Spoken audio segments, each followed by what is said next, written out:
우리 하나님 말씀은 창세기 24장 41절에서 49절의 말씀입니다. 창세기 24장 41절에서 49절의 말씀입니다. 41절 제가 먼저 읽겠습니다. 내가 내 족속에게 이를 때에는 내가 내 맹세와 상관이 없으리라. 만일 그들이 내게 주지 아니할지라도 내가 내 맹세와 상관이 없으리라 하시기로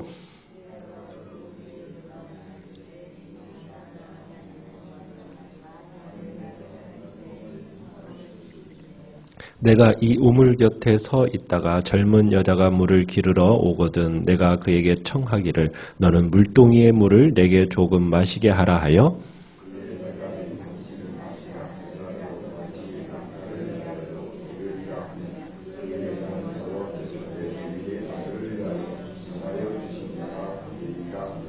내가 마음속으로 말하기를 마치기도 전에 리브가가 물동이를 어깨에 메고 나와서 우물로 내려와 깊기로 내가 그에게 이르기를 청하건대 내게 마시게 하라 한즉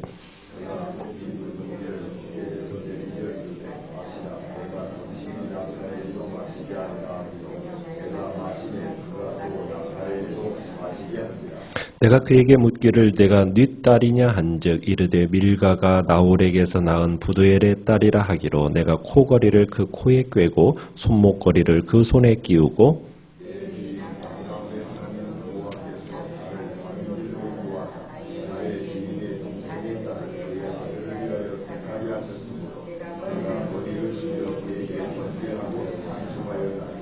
같이 읽습니다.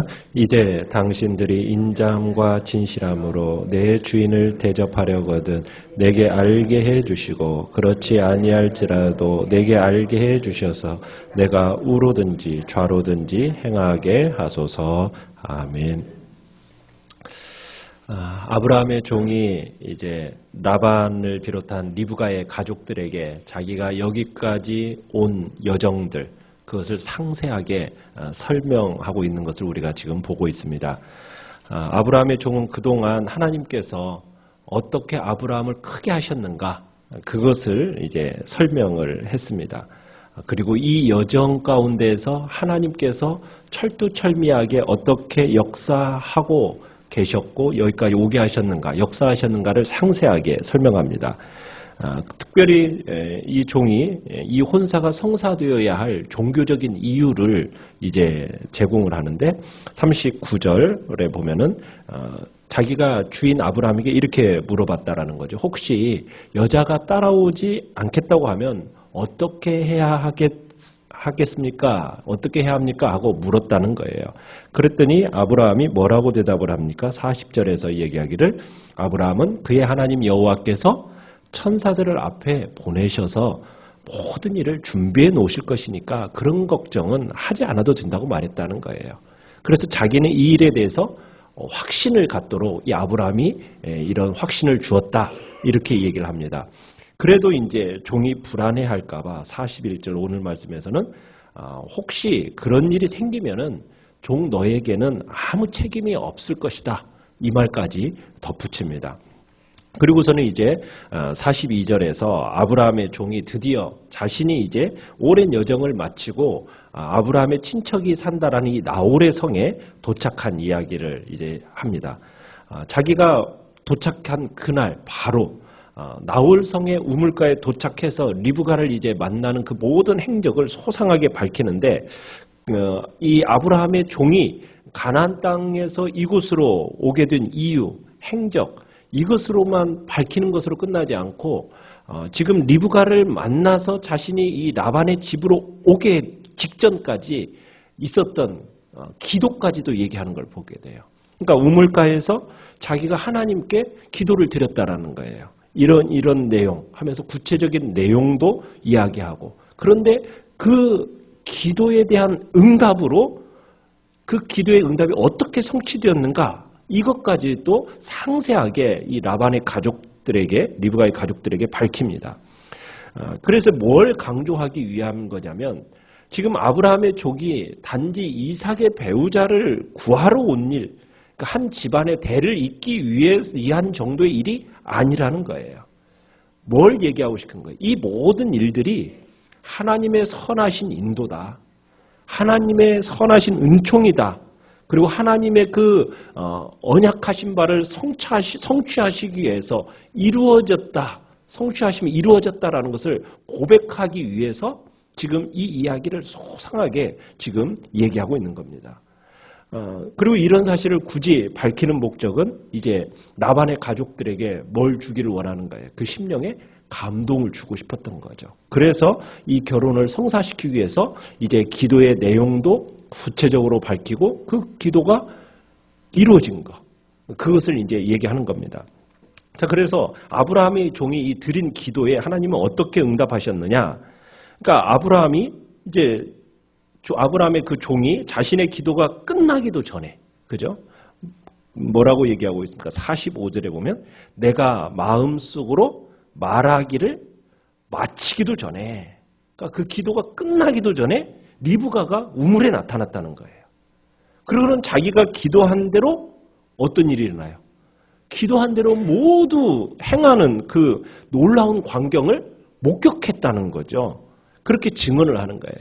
근데 우리가 여기 45절에서 원문 성경에는 나오는데 한글 성경에 번역되지 않는 단어가 하나가 있습니다. 그 단어가 뭐냐면 왜 힘내라는 단어입니다. 여기가 내가 마음속으로 말하기를 마치기도 전에, 여기에서 이제 그 다음에 원문에는 왜 힘내, 우리말로 하면 그런데 보라, 이 단어가 빠졌어요. 그러니까는 무슨 얘기예요? 그런데 보라, 리브가가 나와서, 그러니까 원어 성경에서는 이 뜻밖의 상황에 대해서 놀라움을 표현하는 감탄사적인 표현, 보라라는 이 힘내라는 감탄사가 등장하는데, 이거 여기서는 안 나타나는데 이 표현을 통해서 기도가 너무 신속하게 이루어지기 시작한 것에 대한 이 노종의 감격을 여기서 표현하고 있는 겁니다. 우리가 이 왜 힘내라는 이 단어는 지난 룻기를 제가 주일 오후 예배 때 강의를 하면서 룻기에서도 이 왜 힘내라는 단어에 대해서 설명한 적이 있어요. 거기서는 뭐라고 표현이 됐느냐면 마침이라는 부사로 왜 힘내라는 단어가 표현이 됐거든요. 그러니까 룻이 이제 이삭을 주우러 갈 때 베는 자를 따라서 밭에 이삭을 줍는데 그때 우연히 어느 밭에 갑니까? 엘리멜렉의 친족 보아스에 속한 밭에 이르게 되었다고 해요. 그런데 마침 누가 나타났어요? 보아스가 베들레헴에서 왔다. 왜 힘내라는 이 단어를 딱 쓰면서 하나님이 보여주고 싶은 것을 보여주실 때 이 단어를 쓰는 거거든요. 그러니까 우연한 만남이 아니라는 거죠. 그걸 강조하는 거죠. 우연한 만남이 아니라 누가? 하나님께서 이 모든 것들을 진행하고 계셨다.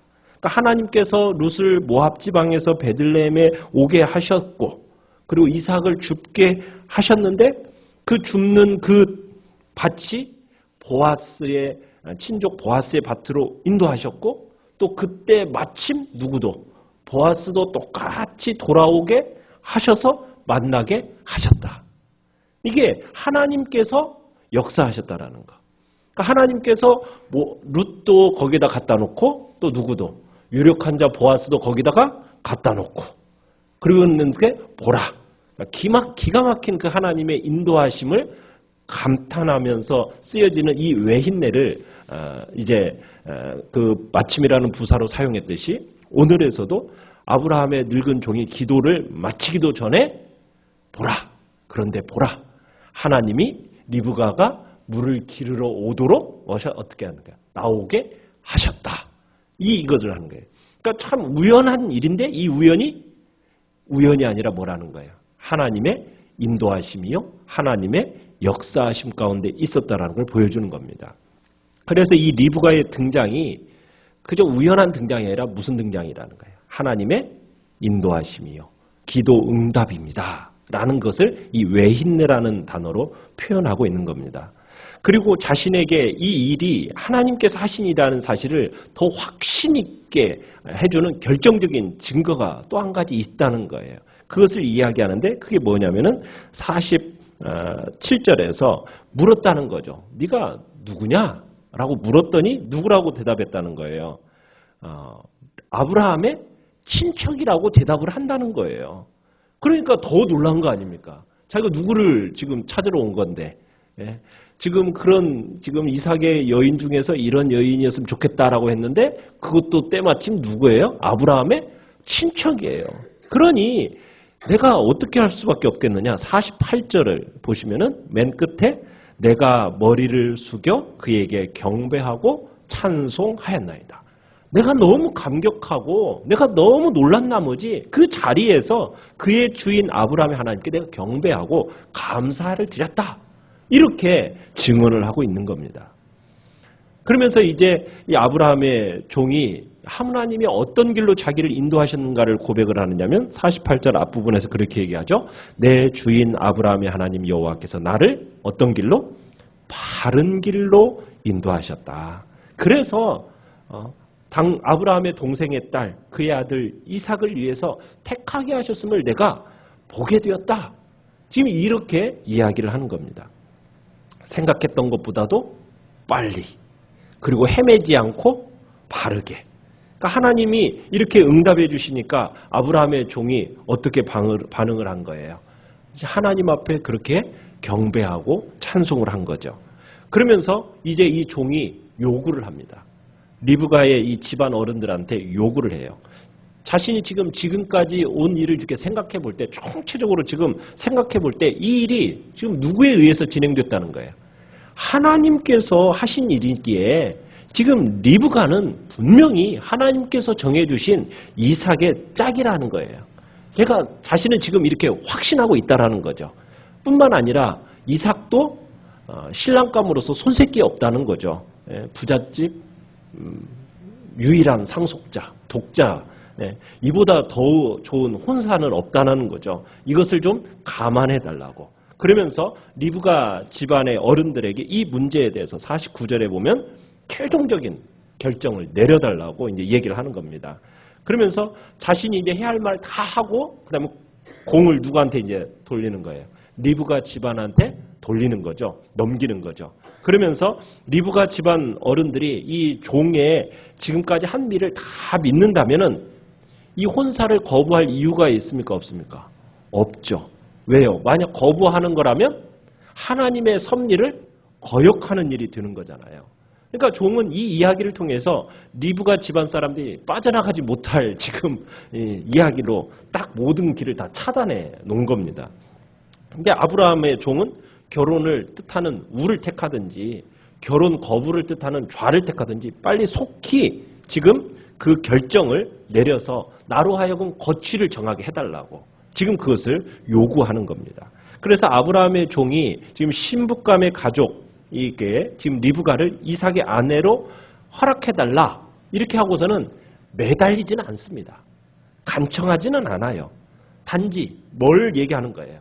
자기가 온 그 여정만을 정확하고 상세하게 이야기하고 그리고 아브라함의 의지도 전하고 자신이 여기까지 겪어온 일들에 대해서 하나님의 인도하심에 관해서만 그냥 감동적으로 얘기할 뿐이지 더 이상 그것에 대해서 막 리브가를 줘야 됩니다. 이렇게 간청하거나 막 요구하지는 않아요.